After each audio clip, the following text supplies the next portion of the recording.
With what confidence should you come to God? And should you doubt that God hears you simply because you do not see an immediate answer? Therefore I say unto you, what things soever ye desire, when ye pray, believe that ye receive them, and ye shall have them.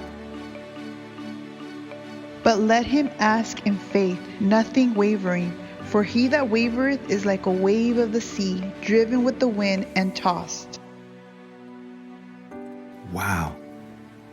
Jesus is encouraging you to be so confident when you come to him in prayer that he wants you to believe before you receive.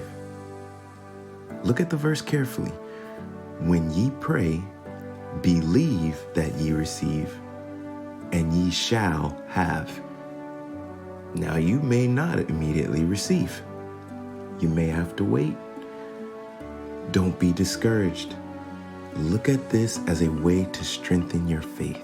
A very practical way to practice this in your life is to say a prayer thanking Jesus for what he has done before you receive it. For example, say you're having trouble finding work. You're struggling to get by, and you've prayed to Jesus about your situation, asking for what you desire, but expressing a willingness to submit to his will.